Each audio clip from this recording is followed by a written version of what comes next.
Y bueno amigos, continuamos con nuestras lecturas. En esta oportunidad vamos a continuar con el mágico mundo de los magos. Habíamos quedado para iniciar con la definición de el mago clérigo. Muchas veces definir qué es un mago no es suficiente.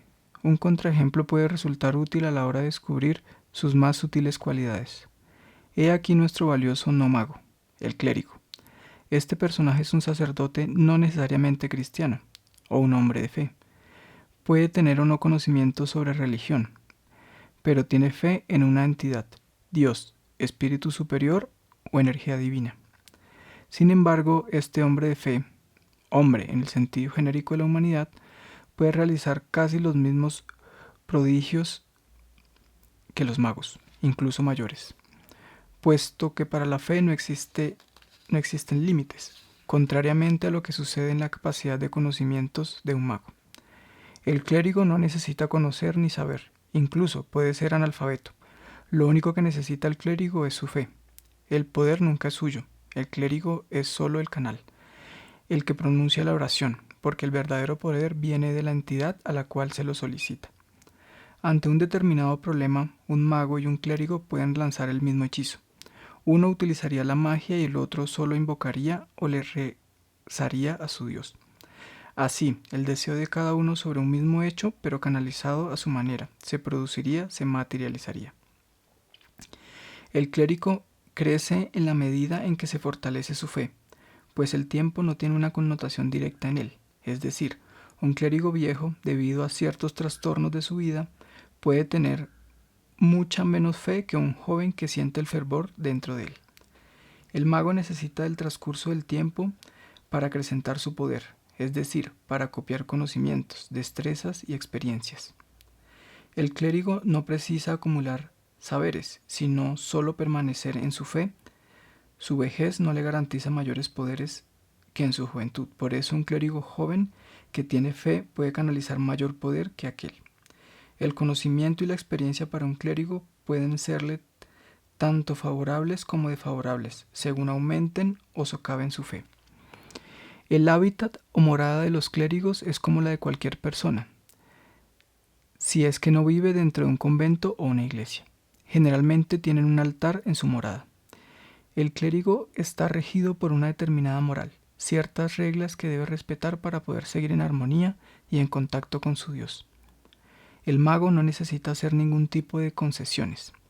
Es libre e independiente de límites ético-religiosos y solo depende de sus conocimientos y de su mente. A diferencia de la voluntad consciente e intencional del mago, la fe es algo que se tiene o no se tiene y que no depende de la voluntad. Es un don que no puede ser analizado ni racionalizado. El prodigio, el hecho mágico o el hechizo suceden o no según la fuerza de la fe del clérigo, pues para que los dioses siempre responden al llamado adecuado. Si no responden, entonces necesariamente el llamado no ha sido realizado en forma correcta.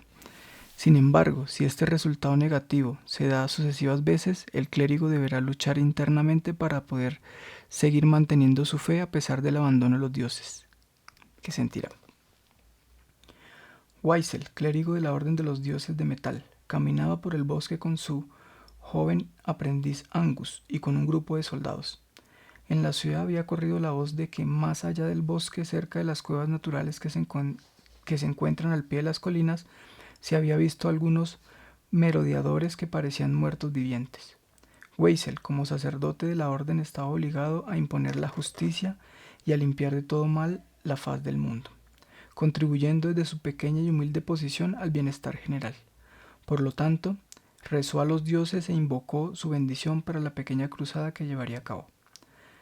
A su lado Angus lo acompañaba fielmente en sus oraciones.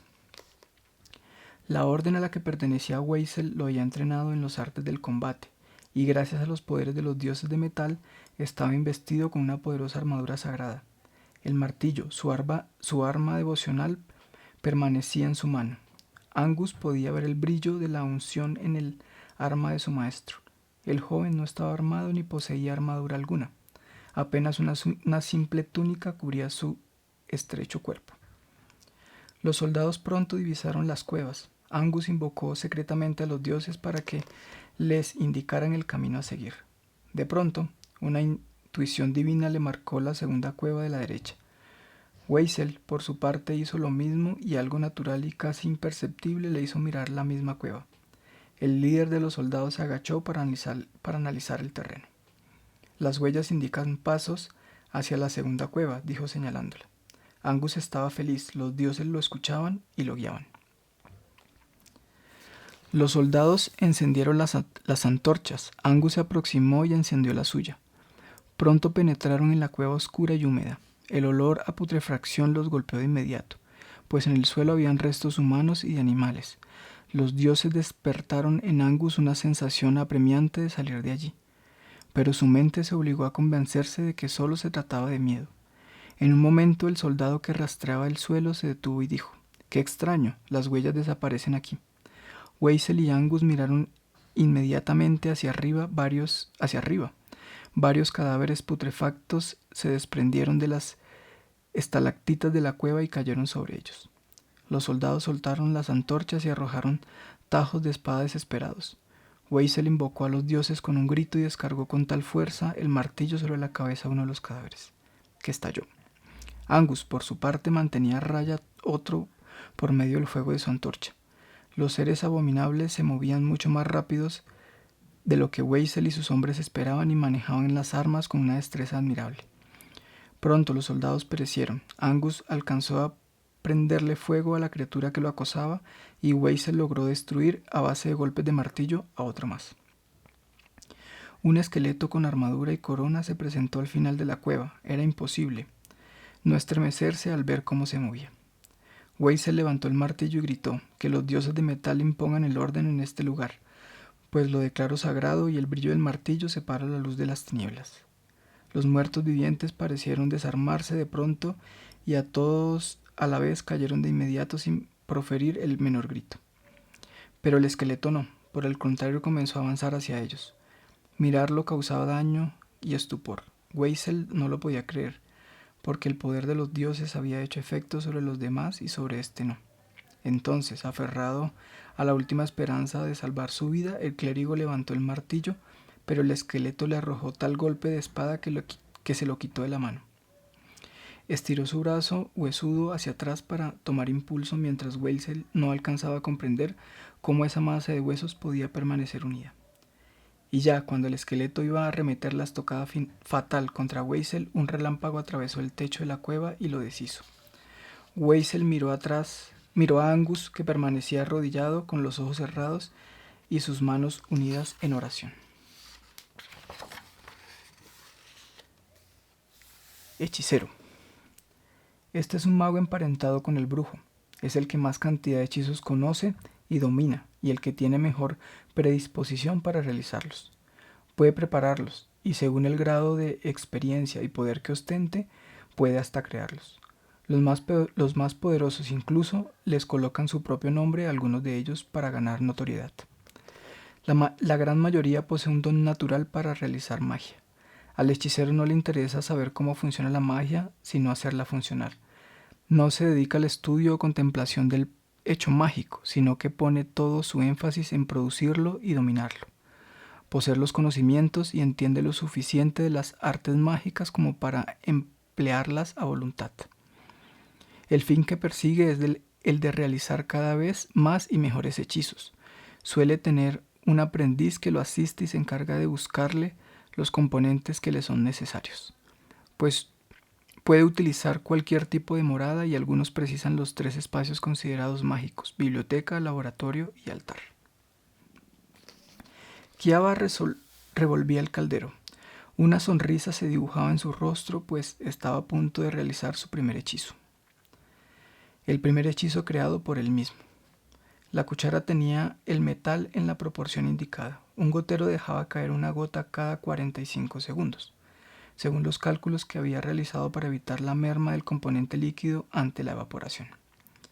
La salamandra que había sido invocada aportaba una llama constante que le permitía controlar la ebullición del hechizo. Gilbur, tenía todos los elementos preparados y se los iba alcanzando a su maestro a medida que éste se los iba requiriendo. Flor de espino. Gilbert corría con la flor en una bandeja. El hechicero la miraba detenidamente y la arrojaba al caldero. Bien, ya falta poco. Gilbert estaba cansado. Kiava le enseñaba poco y nada y lo tenía todo el día trabajando arduamente. Luego de haber aprendido a leer, Gilbert había comenzado a estudiar, por las noches encerrado en la biblioteca. Ahora el sueño lo estaba venciendo. Ala de murciélago. Gilbert despertó de pronto, lo había olvidado. Salió corriendo de la cueva, miró hacia el cielo y vio que una criatura peluda negra y con alas puntiagudas volaba como un tenaz cazador y clavaba sus dientes en un pequeño ratón. Sin perder tiempo, recitó las palabras adecuadas para un hechizo de acercamiento, y el ratón y su depredador cayeron en las manos del aprendiz. Tomó el cuchillo de su cintura y cortó rápidamente un ala. Volvió corriendo con ella junto a su amo, quien lo miró con el ceño fruncido por la demora, y luego, al ver el último componente tan fresco, lo arrojó al caldero con una sonrisa. El líquido del caldero cambió a un aspecto verdoso. Kiava miró a Gilbert y le dijo: ahora llegó el momento de probarlo. Tráelo. Gilbert empujó la jaula en la que estaba encerrado el recaudador de impuestos que tenía la osadía de penetrar la cueva y exigirle tributo al hechicero. Eres un hombre astuto, que sabe negociar. Elige, bebe o muere. El apresado asintió desolado y Gilbert le llevó un vaso con el líquido humeante. El prisionero lo bebió de un sorbo, emitió un alarido infernal y cayó al suelo. No entiendo qué pudo haber ocurrido. Llévatelo de aquí, aullaba el hechicero.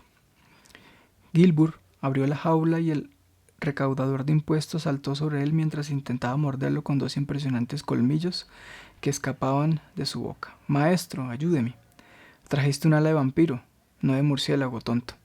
El recaudador tenía una fuerza sobrenatural y sus ojos brillaban con la luz de la locura. Gilbert sentía que las fuerzas lo abandonaban. Por favor, maestro, el hechizo sí sirvió. El hechicero tomó su báculo con forma de cabeza de dragón y fulminó a ambos hombres. Bueno, no salió exactamente como esperaba, pero por lo menos hice un hechizo.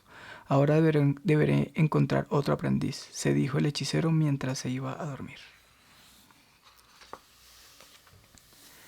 Encantador. Esta clase de magos comprende a aquellos que centran su poder en su personalidad y en su carisma. Tienen un profundo conocimiento del empleo de la voz, los gestos, la mirada y la postura.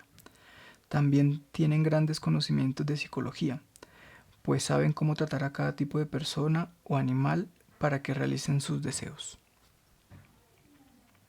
El ejemplo más famoso que podemos dar de este tipo de magos es el flautista de Hamelin. La habilidad del encantador radica en la capacidad de producir una especie de fascinación en las personas, utilizando hechizos o magia tan sutil como cierta entonación en la voz o cierto poder de la mirada. El encantador puede ejercer su poder sobre todos los seres vivos o sobre un reino en particular. Por ejemplo, existen cierta clase de encantadores que tienen especial predilección por los animales y estos los obedecen. La morada de un encantador no tiene ninguna característica en particular, salvo que, en algún caso de tratarse de un encantador de animales, estará condicionada para disponer de estos. La mayoría de los encantadores gozan de los lujos y placeres triviales de la vida. Sin embargo, pueden realizar esta clase de magia. Para realizar esta clase de magia no necesitan grandes espacios como los laboratorios o bibliotecas. Algunos utilizan algún elemento mágico que pueda pasar desapercibido, como por ejemplo un instrumento musical o un adorno personal como broche, tiara, etc. El encantador, cuanto más poder tiene, más va potenciando la capacidad de hipnotizar y de someter la mente de las personas a su voluntad. Si el encantador va ampliando su poder, puede llegar a encantar cosas, es decir, puede ordenarle una silla que se acerque y ésta lo hará. Ya que en la filosofía de la magia todas las cosas están vivas, todo vibra aunque a diferentes niveles, y por lo tanto todo puede responder al llamado de un mago. Si éste lo hace correctamente, los encantadores son, por lo general, bastante egocéntricos, por lo que es muy difícil que tengan un aprendiz o entrenen a alguien por medio de sus conocimientos mágicos. También tienen la particularidad de ser muy pedantes, aunque esta característica de alguna manera se haya justificada por el tipo de magia que realizan, ya que si ellos no creen en sí mismos, ¿cómo creerán los demás? El encantador posee cierto don natural mágico, equiparable al del hechicero y al del chamán, aunque es muy difícil que entre sus hechizos haya alguno destructivo, ofensivo o curativo. Generalmente estos son de persuasión. El poder del encantador se basa en la manipulación de la voluntad de los demás. El encantador tiene mayores semejanzas con el ilusionista, puesto que muchas veces, para lograr su objetivo, es capaz de mentir y deformar en la mente de las personas su mayor deseo o anhelo, sin que por ello sea real.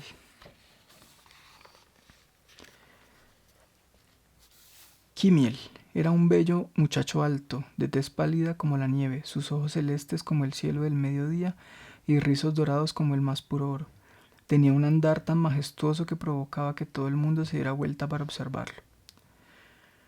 Cuando hizo su entrada en el recinto principal de un castillo donde se celebraba una fiesta, hasta por un momento los músicos dejaron de tocar. Su traje de seda brillaba como su cabello y sus ojos grandes. Kimiel se acercó galantemente a la princesa y con una inclinación de la cabeza le ofreció la mano para que lo acompañara a una danza. La princesa sonrió y lo acompañó al centro del recinto ricamente decorado. Los ojos de la princesa brillaban como los de Kimiel, quien le recitó unas palabras al oído. ¿Qué es eso?, le preguntó ella. Una frase de mi país para que las hadas, las criaturas más bellas de la creación, no se pongan celosas al ver que bailo con tan hermosa joven. La princesa volvió a sonreír y se acercó más al joven. Princesa, le confesó el joven, su sola presencia me transporta fuera de este mundo. Los músicos y el castillo entero empalidecen hasta desaparecer. Gracias a su comportamiento es el de más digno caballero. ¿Cuál es su nombre? Soy Lord Kimiel y del país de Rudyardo. Rudyardo, nunca oí ese nombre. Debería conocerlo, princesa, es algo que regocijaría sus ojos y su corazón. Además es el sitio más seguro del mundo. Ah, Lord Kimiel, realmente no creo en ello. Más seguro que el castillo de mi padre, que está protegido por un poderoso dragón. ¿Un dragón? Tendría que verlo para creerlo. ¿Se animaría a ver al dragón? ¿No le da miedo? Soy un caballero y el miedo no es una sensación que yo permita sentir. Además, si usted no tiene miedo, yo tampoco. Acompáñeme. Entonces ver un dragón no es cosa de todos los días. La princesa tomó la mano de Kimiel y cruzaron el recinto. Salieron del salón y luego de recorrer varios pasillos llegaron a una puerta que se hallaba custodiada por dos guardias que le cerraron el paso con sus lanzas. Soy Lord Kimiel, acompañado de la misma hija del rey. Abran sus lanzas o despídanse de sus miserables puestos y hasta de su vida, ordenó Kimiel con una voz grave y prepotente. Los guardias retiraron las lanzas de inmediato y agacharon sus cabezas. La princesa, con los ojos deslumbrantes, miró y sonrió a Kimiel y lo llevó de la mano escaleras abajo. Enseguida llegaron a una puerta de gruesos barrotes a través de los cuales se veía un impresionante dragón. La pálida luz de las antorchas se reflejaba en las escamas violáceas. ¿No te da miedo?, preguntó la princesa sonriendo y tuteándolo por primera vez. Kimiel se volvió y gritó. El dragón abrió los ojos y levantó la cabeza. El encantador recitó unas palabras inintangibles. ¿Qué haces?, preguntó la princesa asustada. Kimiel se volvió y le dijo. Yo sé el nombre del dragón, ahora yo soy su amo. El dragón abrió las fauces y en un poderoso chorro de fuego destruyó las puertas enrejadas. Herrero. Este tipo de mago posee conocimiento sobre la transmutación de los metales y por lo tanto tiene en sus manos el poder de la vida, simbolizado en las herramientas, y de la muerte, simbolizado en las armas. El herrero conoce el secreto del hierro, del oro, del bronce, del cobre, de la plata y de todos los metales, por lo tanto también posee el secreto del poder que estos metales encierran. Por ejemplo, ¿quién puede separar el oro y moldearlo? Posee también el poder de fabricar riqueza. Por su capacidad transmutadora, el herrero está relacionado con los alquimistas, ya que ambos tienen la facultad de moldear los elementos de la naturaleza y transformarlos a su voluntad. El herrero también tiene la característica mágica de manejar los 4 elementos: aire, agua, fuego y tierra. El fuego de la forja, el aire del fuelle, la madera con la que alimenta el fuego, tierra, y el agua para enfriar el metal. El herrero necesita una morada espaciosa para disponer de estos elementos y realizar su trabajo. Esta generalmente es una cabaña o casa con espacio exterior. El herrero es una de las pocas clases de magos que suelen tener hijos propios, en su gran mayoría varones, a quienes toma como aprendices y entrena en sus artes y secretos. Los conocimientos del herrero son muy preciados y son transmitidos, al igual que en el caso del chamán y de algunos clérigos, en forma oral. No debemos olvidar que en las leyendas abunda una gran cantidad de objetos mágicos metálicos, espadas, hachas, dagas, escudos, anillos y armaduras mágicas. Estos excepcionales objetos dotados de magia son únicos. Los magos pelean fervientemente por obtener alguno de estos artefactos, pero el que puede forjar estos elementos no solo es un herrero común, sino un mago herrero. En la antigüedad la categoría de herrero era considerada mágica, especialmente en las mitologías escandinava, celta y griega. La siguiente historia ha sido tomada del Kalevala, el canto épico de Finlandia. El viejo Wainamoinen estaba aburrido y decidido a llamar a su hermano herrero de nombre Ilmarinen. Partamos hacia la tierra de Paloja, le dijo a robar el famoso talismán Sampo. Pero el herrero le repuso: está oculto enterrado en una roca de cobre, tras 9 cerraduras, tras 9 candados. El viejo Wainamoinen no se iba a dejar convencer de lo contrario, por lo que le respondió: herrero, hermano mío, armemos un gran barco para transportar el talismán, pero antes fórjame una espada de punta flamígera que permita abrirme paso entre mis enemigos. El herrero Ilmarinen puso tanto hierro al fuego para colmar de acero la fragua, luego agregó una barra de oro y un puñado de plata y ordenó a sus esclavos manejar los fuelles hasta que recibieran la orden contraria. Poco a poco los metales se fueron fundiendo. En un momento Ilmarinen se asomó a la fragua y vio que en el fondo de ésta había nacido una espada. La sacó del fuego y la sometió a los poderosos golpes de su martillo hasta que quedó convertida en la mejor espada que hubiera hecho jamás, incrustada con oro y plata. Llamó entonces al viejo Wainamoinen, a quien le entregó la espada. Este la tomó y la probó cortando una montaña por la mitad. Muy satisfecho, la estaba guardando en su cinturón cuando escucharon un extraño llanto. Luego de mucho revisar de dónde provenía ese llanto, descubrieron que era un barco el que lo producía. ¿Qué te sucede? Me prometieron ser un barco de guerra, surcar los mares y entablar batalla con el enemigo, pero estoy anclado aquí. Pues no llores más, porque rumbo a la batalla vamos. El viejo Wainamoinen le dijo al herrero: refuerza el barco con metal, pues las aguas de Paloja son fuertes y destruyen la madera. El herrero Ilmarinen reforzó de metal el barco tal como lo había pedido su hermano. El viejo Wainamoinen y el herrero Ilmarinen subieron al barco y se lanzaron a la mar. Pronto se le sumó Lemminkainen como el tercer futuro héroe de la aventura. El barco son Ilmarinen al timón sorteó los más peligrosos obstáculos. La quilla y el resto del barco soportaron los furiosos embates del mar. Sin embargo, cuando se encontraban en aguas tranquilas, el barco se detuvo de golpe. Lemminkainen se asomó y divisó un sollo, un terrible monstruo. Estaban encallados sobre el costillar del perro de mar. El viejo Wainamoinen le gritó a Lemminkainen que hundiera su espada en el monstruo, pero al hacerlo, ésta se partió en miles de pedazos. El viejo Wainamoinen desenfundó entonces su nueva y poderosa espada y de un solo golpe partió el monstruo a la mitad. Ilusionista. Su poder mágico no es utilizado para modificar la realidad, sino para alterar la percepción que tienen los demás sobre lo que es real y lo que no lo es. Su poder reside en crear ilusiones. Es el conocido mago de salón que realiza trucos o hechizos menores. Magia que altera los sentidos, pues hace ver, sentir, escuchar, gustar u oler algo que en realidad no existe. Un ilusionista experimentado puede ser tan poderoso y peligroso como un mago. Si altera lo que percibimos de algún modo, también está alterando la realidad tal como es. Tiene profundos conocimientos en física, especialmente en lo referente a lo visual y a lo auditivo. Algunos desarrollan la habilidad de la ventriloquía. Es muy rápido con las manos y los dedos, un hábil manipulador de objetos. Posee cierto don de palabra que utiliza para distraer o enfatizar sus engaños. Tiene cierta semejanza con el poder carismático de los encantadores. Sin embargo, el ilusionista no necesita fascinar o encantar a una persona determinada, porque la ilusión que crea tiene su propio peso. Además, suele utilizar componentes materiales. Según la clase de ilusiones que estudie, necesitará una morada más o menos espaciosa.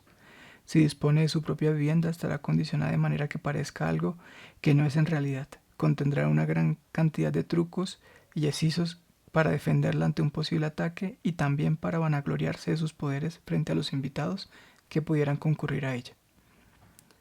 En cuanto a la enseñanza de sus trucos y de sus conocimientos, existen casos de ilusionistas que van acompañados de sus aprendices, mientras que hay otros que por miedo a que descubran sus secretos recorren el mundo en total soledad. Había una vez un carretero ciego llamado Héctor, que tenía un perro con el que podía hablar. El perro era de aspecto tan común como los que rondan por cualquier pueblo y corretean mendigando comida y caricias. Héctor no veía absolutamente nada, y cuando tenía que asegurarse del aspecto de algo, confiaba en su leal animal. Ojo, que así se llamaba el perro, lo acompañaba siempre. Ese lazarillo había sido el pago de un mago por el transporte que había hecho Héctor de una poderosa sustancia, un polvo mágico de color negro que supuestamente podía deshacer la piedra sólida. El día en cuestión, Héctor debía transportar una importante carga en barriles de vino hacia el otro lado de la colina. Ninguno de los demás carreteros del pueblo se animaba a hacerlo, pues existía la leyenda de que un peligroso dragón habitaba dicha colina. Se hacía con toda la carga y se engullía a los hombres y a los caballos. Héctor no podía permitirse perder la oportunidad de ganar buen dinero, puesto que el cliente que estaba esperando los barriles pagaba muy bien. Por lo tanto, cepilló sus 2 caballos, aseguró la media docena de barriles, preparó la bota de vino y unas viandas y partió acompañado como siempre por Ojo. Al poco tiempo, cuando ya comenzaba a apropiarse a la cima de la colina, su perro le dijo: «Cuidado, veo humo negro». «Yo no siento ningún olor», le dijo Héctor, hinchando las fosas nasales. «Te digo que veo el humo». Y el perro se quedó sin habla, ya que no podía creer lo que sus ojos veían. De pronto apareció un gigantesco dragón de escamas verdes que agitaba sus alas y sacudía su cola. Sus ojos brillaban con furia asesina y sus fauces abiertas pendían hilos de baba que una lengua bífida rápidamente recogió. «Da la vuelta, retrocede», gritó el perro. Dijo Héctor, «no siento ningún movimiento en el aire ni ningún olor». El rugido potente del dragón los dejó casi sordos. «Tiremos los barriles y huyamos», dijo el perro desesperado. «No, amigo, por esta vez confía en mí», le contestó el hombre casi sin inmutarse y continuó adelante. Ojo no quería mirar, pues el carro con ellos dentro de él se dirigía directamente a las fauces del gigantesco dragón. El mítico animal se irguió sobre sus nervudas patas traseras. En cuanto se lanzó sobre ellos, el perro cerró los ojos. Héctor sintió que todo estaba muy callado y comenzó a silbar. El ilusionista que vivía en la colina y que se había camuflado con un hechizo para parecer una piedra del camino vio como el carro, el hombre, el perro y los caballos atravesaban su ilusión del dragón sin ningún problema. Deshizo entonces esa ilusión y volviéndose a su guarida con las manos vacías exclamó: «Ese perro y su maldito olfato lo deben de haber convencido. Tengo que estudiar más y mejor la corriente olfativa». Invocador. Este es un mago especialista en conjurar diversas entidades, desde elementales seres mágicos, demonios, hasta seres de las otras dimensiones, planos y realidades de existencia. Está ligado a los conocimientos del espacio y el tiempo, pues debe dominar a la perfección el tapiz de la realidad para traer a dichos seres a este lado. Su poder consiste en la capacidad de llamar, ordenar y controlar aquello que ha invocado. Sin embargo, estas 3 capacidades poseen un grado de dificultad en forma creciente, es decir, un invocador novato podrá llamar a casi cualquier cosa, pero le será mucho más difícil darle órdenes y casi imposible controlarla. Generalmente tiene profundos conocimientos de astronomía, pues en ocasiones necesita saber la posición exacta de los astros. La gran mayoría de los invocadores posee un altar, no como un lugar de adoración, sino como el sitio preciso para realizar las invocaciones y en el cual sus poderes se ven potenciados. También necesita un lugar amplio para realizar algunas de sus prácticas. Sus moradas son, por lo general, espaciosas y están alejadas de otras personas ya que al invocar seres enormes o muy ruidosos, estos pueden despertar sospechas y molestar a los vecinos. Por el tipo de poder que persiguen, por lo general no tienen aprendices, adquieren sus conocimientos a través de libros y sobre todo de experimentaciones. Suelen conjurar seres para que estos les transmitan conocimientos. Cada invocador persigue algún fin concreto y personal. Algunos desean dilucidar el futuro e invocan ánimas. Otros desean adquirir poder, hechizos o fórmulas mágicas. A diferencia de otras clases de magos, no suelen reunirse ni compartir información. Por otra parte, realizan sacrificios y la invocación lo exige. El demonólogo es una subclase entre los invocadores, que se especializa solo en demonios. Posee ciertas semejanzas con los nigromantes, puesto que los demonios suelen rondar cementerios o lugares donde se han producido muertes violentas, lugares de energía denominadas negativas. Allí unos y otros pueden encontrarse. Se conecta con el mundo mágico infernal y recibe hechizos y saberes de los seres que habitan en el más allá. Conocimientos que también poseen y reciben otros magos de su misma índole. Se cuenta entre los satanistas y los practicantes del oscuro, aunque también tiene conocimiento sobre ángeles. Al fin de cuentas, los demonios son ángeles, pero caídos. El enano abrió el pescado. El enano abrió el pesado y negro candado que sujetaba las cadenas. Vete. Pero amo, las puertas son pesadas y yo. Vete, y no vuelvas hasta que te llame. El enano, con la cabeza hundida entre los hombros, colgó el candado abierto de una de las argollas por las que pasaba la cadena que aseguraba las gigantescas puertas. Se retiró lentamente, mascullando por lo bajo. Akracum, el invocador, esperó impaciente. Después empujó solo una de las dos puertas que parecían erguirse como gigantes y luego, no sin esfuerzo, la cerró con un chasquido que se multiplicó en un eco moribundo. La oscuridad del recinto era total y el mago lo atravesó de memoria. Al llegar a la mesa tomó la jaula y recitó las palabras mágicas con los gestos apropiados. El velo de la realidad se rasgó y atrapó a un ser de luz dentro de la pequeña jaula de hierro. La criatura luchó con todas las fuerzas y el rostro del mago sonreía sarcástico. Finalmente la criatura se dio por vencida y la luminiscencia se mantuvo sin altibajos. Akracum giró hacia el altar y su capa ondeó sobre el piso de piedra en el que se encontraban tallados extraños símbolos de poder. Colocó la jaula con la criatura de luz en un costado y abrió gigantesco grimorio, su venerado libro de artes mágicas encuadernado en piel humana. Por fin, los planetas se hallaban en la posición correcta para hacer la más grande de las invocaciones. Akracum estaba seguro de vencer allí donde muchos otros habían fallado. Él tenía el conocimiento, el poder y la voluntad. Se hizo un corte en la muñeca usando la uña de su dedo meñique y vertió la sangre dentro del pentáculo tallado en el suelo y que le servía de protección. Luego levantó ambas manos hacia el cielo y comenzó a recitar las palabras mágicas del grimorio. El recinto comenzó a vibrar, las paredes crujieron y el atril comenzó a balancearse. La intensidad de la invocación estaba dañando su cuerpo y su alma, pero cerró los ojos, apretó los dientes, ignoró el dolor y continuó recitando el entramado de palabras que traería la criatura. La sangre del pentáculo comenzó a hervir. El ser de luz de la jaula se apagó de pronto. El techo se rajó y una fina lluvia de polvo descendió. En el centro del salón comenzó a formarse una luz de tintes azulados. Akracum prosiguió invocando mientras una parte de su cerebro olvidaba todo y aquello y quedaba inutilizada. El grimorio estalló en llamas. La calma llegó tan repentinamente que Akracum quedó desconcertado. Abrió los ojos y allí estaba. Lo había logrado. La criatura estaba frente a él, aguardando sus órdenes. Nigromante.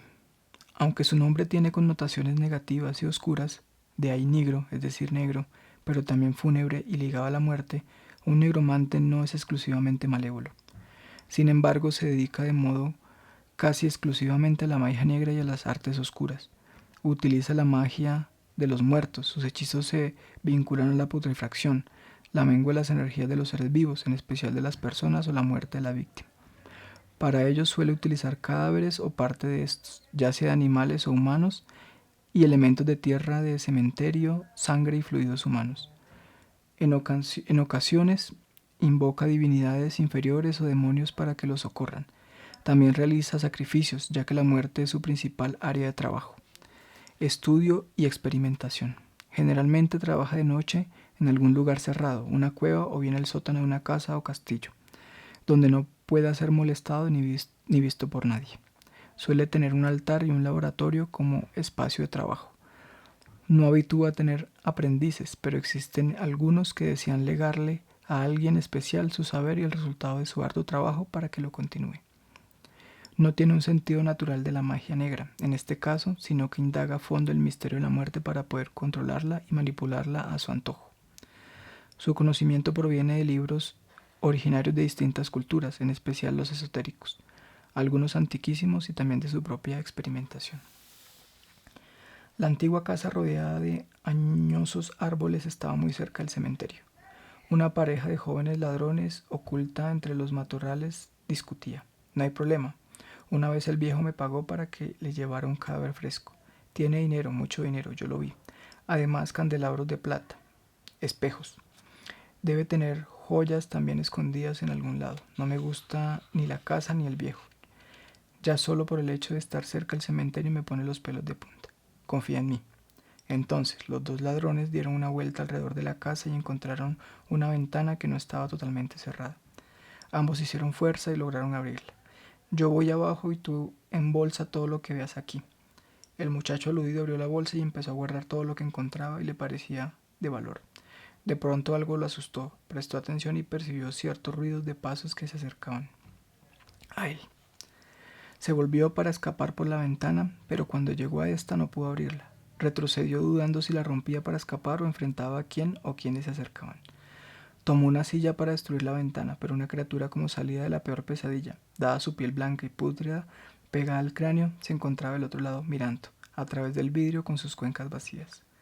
El ladrón aterrado se volvió entonces para enfrentar a quienes se acercaban por detrás de él y vio que eran su amigo y un viejo decrépito vestido de negro. Gracias, muy buen trabajo, es un excelente ejemplar, dijo el nigromante al joven que apareció con él, mientras le entregaba una bolsita en la que tinteaban monedas de oro. Ese miró a su amigo paralizado ante la ventana y le dijo, lo siento, necesito el dinero. Me prometió que no sufrirías. El muchacho estupefacto levantó la silla para arrojársela a los dos, pero el muerto viviente que permanecía del otro lado rompió la ventana y le arrancó la silla de las manos. Entonces el traicionado y vendido como futuro cadáver se lanzó a correr escaleras abajo. Abrió una puerta, tropezó con un escalón y súbitamente todo se puso negro. Transcurrió un tiempo indefinible. En un momento el joven abrió los ojos y pudo ver que el mismo viejo terrorífico que le había pagado a su amigo lo miraba con sus extraños ojos hundidos en su cabeza calavérica.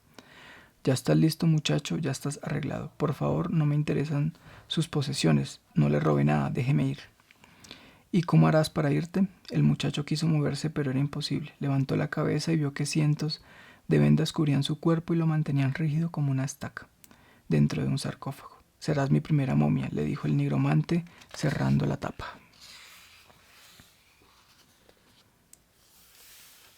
Chamán. De profunda conexión con la naturaleza y gran conocimiento de ella, el chamán es el primer mago de la historia de la humanidad. Por lo general es analfabeto. Su conocimiento de la vida y de la muerte provienen de la transmisión oral, luego de una ardua iniciación y la experimentación, y solo si está destinado a ser el médico brujo de la tribu. Posee amplios conocimientos sobre los reinos animal, vegetal y mineral. Sabe qué animal es dañino al hombre y cuál es el que puede servirle de alimento. Conoce las plantas comestibles y las venenosas, las hierbas y su ejemplo para curar enfermedades y dolencias o para potenciar determinadas características o habilidades. En cuanto a los minerales, sabe cuál es la piedra más indicada para cada fin y con cuáles se puede hacer fuego. Pinta las escenas de caza en las cavernas o grutas utilizando un tipo de magia llamada simpática, con la que genera cierta alteración de la realidad y convierte la escena en verdadera. Gracias a sus conocimientos astronómicos elementales puede prever la sequía, la lluvia y el frío. También tiene el poder de modificar el clima. En su comunidad es quien tiene contacto con los dioses y conoce sus rituales y sus designios.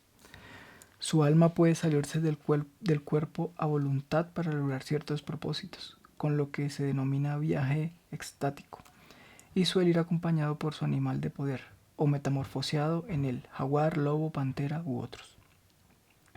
Su morada es muy rudimentaria: una cueva, el hueco de un árbol en el bosque, una carpa junto al río, una pequeña cabaña o choza al pie de una montaña. La única condición es mantener el estrecho contacto con la naturaleza.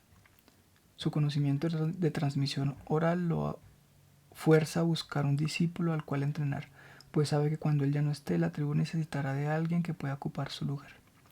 Su magia tiene semejanzas y diferencias con la del hechicero. En ambas existe un don natural hacia la magia, pero el chamán tiene mucha más conciencia de ella que el hechicero, porque aunque posee conocimientos más rudimentarios, sabe de veras por qué y cómo funciona el mundo y se preocupa por aprender a ver la otra realidad. Comparte otras cualidades con el clérigo, ya que ambos tienen fe y le rezan a los dioses, pero su fe, a diferencia de lo que puede sucederle al clérigo, nunca decae. Hacía muchos días que los cazadores de la tribu volvían con las manos vacías. La comida comenzaba a escasear y tanto los niños como los mayores sentían las puntadas del hambre. Las mujeres recogían algunos frutos silvestres, en su mayoría hojas verdes y bayas, pero eso no los satisfacía ni los proveía con pieles y huesos como los animales. El jefe de la tribu se acercó al chamán junto con sus guerreros y le comunicó por medio de sus gestos, gruñidos y algunas palabras la necesidad de conseguir una presa pronto. El chamán comprendió la situación y partió a internarse en lo profundo del monte, pues su pedido a los dioses no daba los resultados esperados.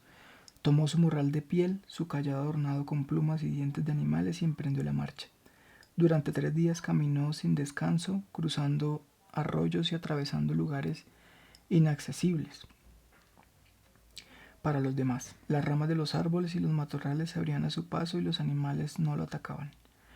Él era uno con la naturaleza y su corazón latía al ritmo del sol y de la luna.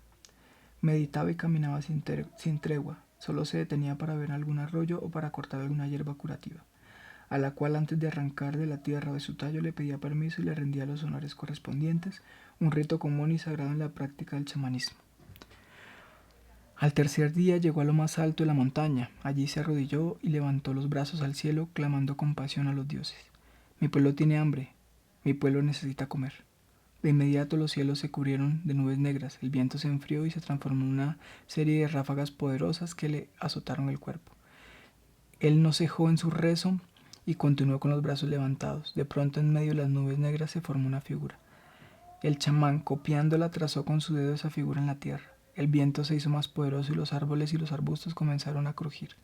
En aquel momento una larga rama se desprendió y se clavó en medio de la figura. El chamán sonrió y dio las gracias a los dioses. Tomó la rama y emprendió el camino de regreso.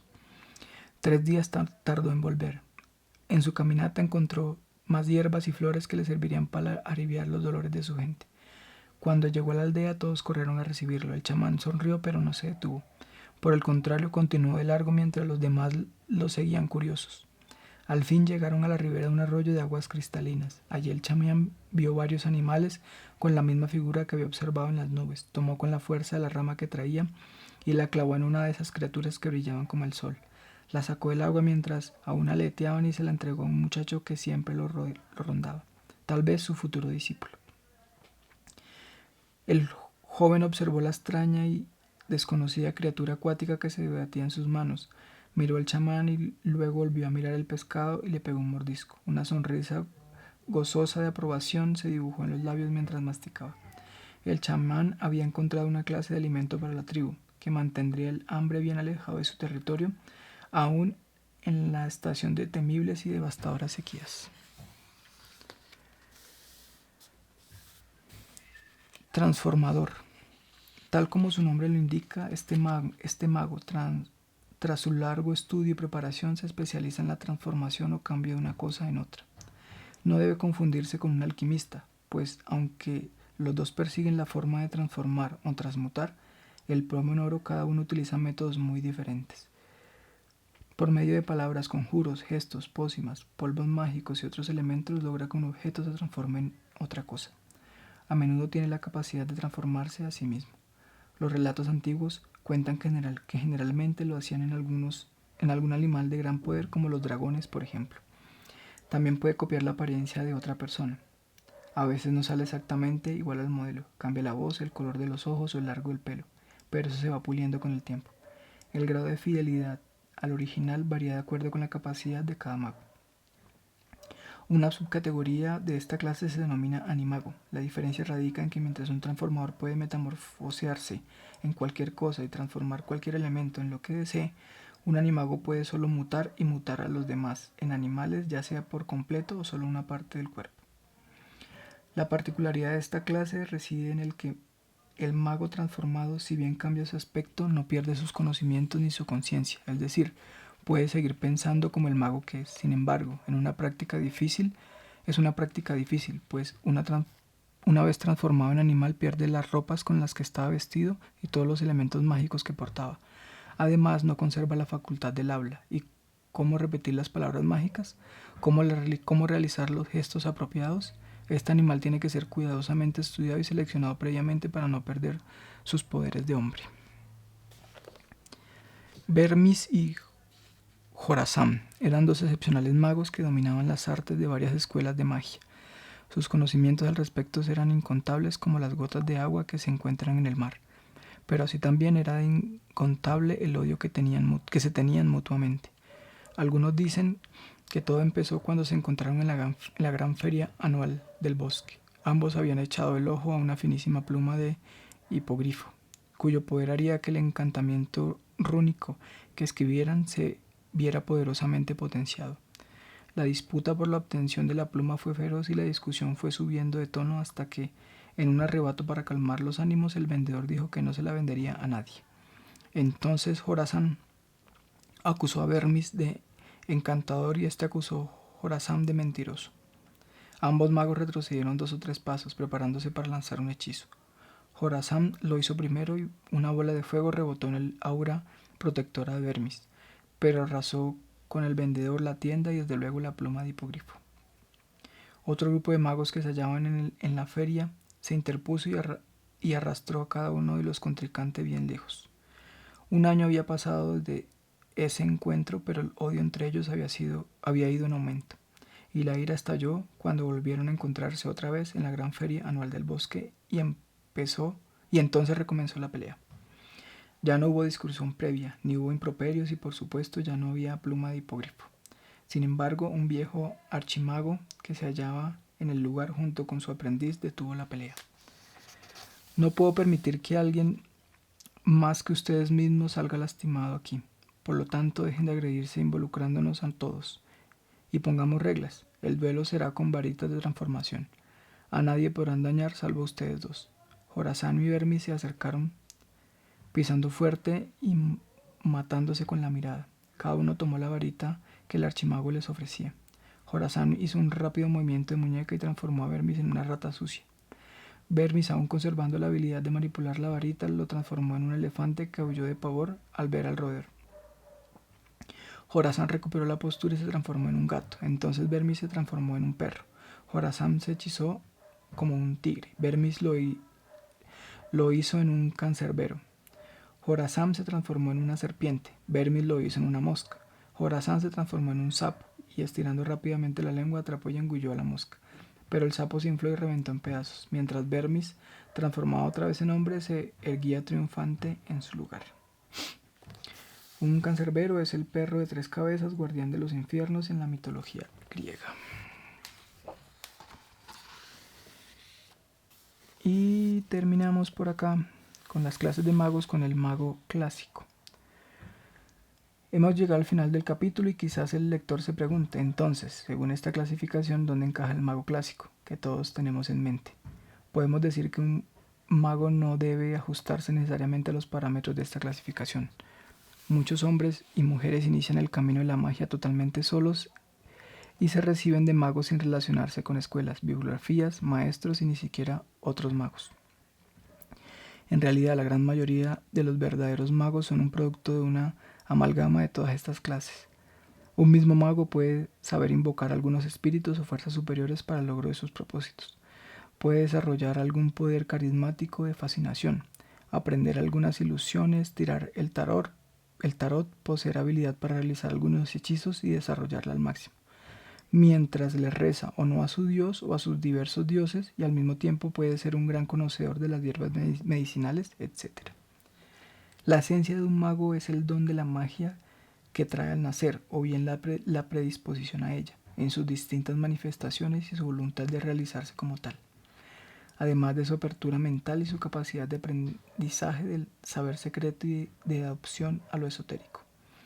Un mago percibe y ve más allá de la realidad tal como ésta se nos presenta al común de los hombres, y es más poderoso cuanto más libre de limitaciones teóricas está. Por eso, algunas veces el hecho de pertenecer a una determinada rama o escuela puede producir en él una estrechez mental más que una apertura a nuevos conocimientos y a la posibilidad de alcanzar la sabiduría. Pero un mago impecable y despierto sabe cuándo debe dejar el camino errado que está transitando. También intuye quién puede ser su maestro, llegado el caso, porque en él se cumple el viejo dicho: el maestro aparece cuando el alumno está listo para el encuentro mutuo. Más adelante continuaremos con los espacios mágicos, con las moradas de los magos, con los rangos de los magos, con los elementos de los magos,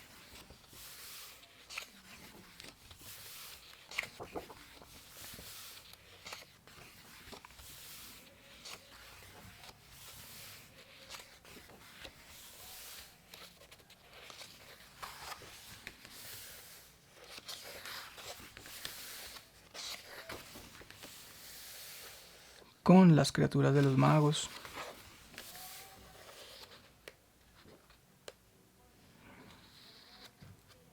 los 4 elementos,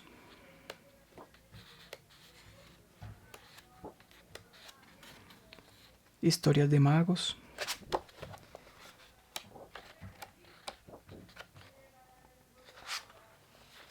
En otra ocasión continuamos con estas lecturas.